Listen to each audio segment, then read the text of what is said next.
a way forward that actually overcomes the invocation of that compromise, which has been used again and again and again to subvert the democratic process. Thank you. Thank you so much. So I'll take all three questions first and answer, and then we'll do a second round. Is that cool with you? Oh, good? Yes. The first question was more about, economic prosperity for the past 10 years, rising debt to GDP, and key target sectors. My short answer to you is we have to recognize problems and turn them into assets. If you focus only on our assets, tourism, export-led, and all those things, you could improve it, but then there's very limited amount of rooms for you to actually proceed, as well as the inequality side of it that I was telling you about. So how do we come about inclusive growth?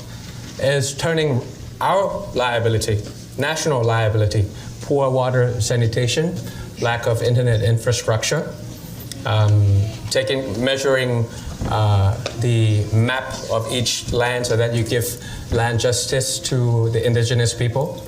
All these things are pain points, if you are from the business school as well. This is like the pain points that we could turn into industries that Thailand could really master.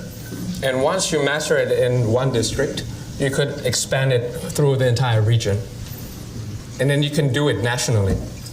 And then you can do it throughout our neighboring countries in ASEAN. Imagine if you just turn tap water into drinking water. You need some measuring flows, and you need some IoT devices in order for you to check if the quality of the water is good, and provide that to the 76 districts all around Thailand.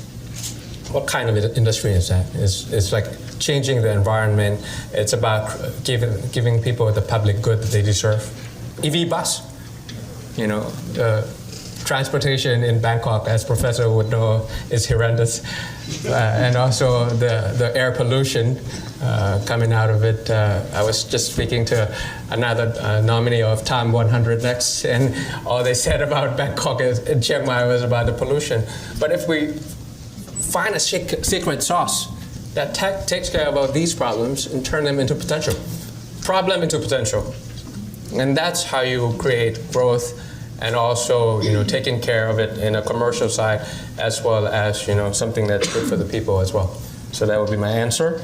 Second part, personal question. In two sentences, be bold, be ambitious. And I think really Thailand, the country, and the world really needs a younger juice, a younger generation creativity of ideas that mix up and find new consensus in new normal. Do you understand what I'm trying to say? I mean, the world has changed so much. When I was sitting in your seat and I'm standing here that 12 years, the new normal that comes from COVID crisis, from the pandemic, from decoupling, you name it. But the problem with this world is that we have old consensus in new normal. But so how do you create new consensus? Is that the younger generations have to speak up. We needed to speak up. Otherwise, it will be left to a certain generation that matters. But again, otherwise, the future that you probably have, or I for sure I have about 40 years left if I live to an average life, and it's a large amount of future that matters to me and my child. So you have to be bold and be ambitious and really contribute as fast as possible. The right time is now. So try it out as young as possible and try your best. And if you fail, you could always try again. So that would be my advice. Third, to Professor, how do we come about this land of compromise and also the struggle, of democracy and competitive authoritarianism for the past 90 years? I think it's about the right infrastructure and the right culture. As of now, there's really hard infrastructure and constitutional hardballs that would prevent elected officials to assume power to govern. It's really coming to domination of ideas through soft power to really show that Thailand has changed, and we want to really have a culture that demands a change. And so to the extent that there could be collapse from within. And these terms, I have to give credits to Harvard professors. Tyranny of the minority, for example. Those are the things that have a robust opposition, you have a robust media, you have international scrutiny, you have collapse from within, not because you have guns and bullets, but because you have domination of ideas and you're explaining that this is a win-win solution for the country.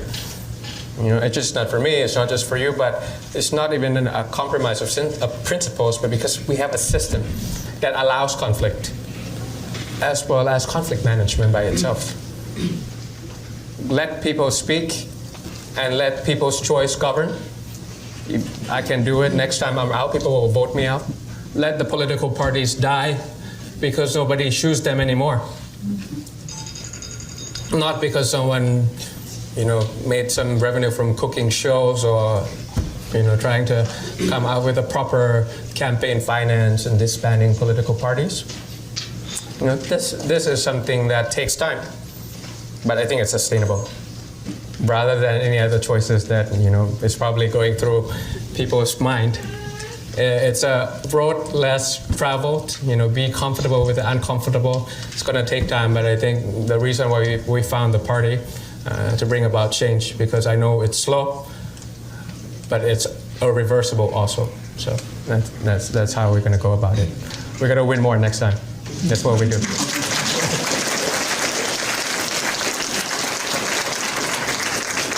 Okay.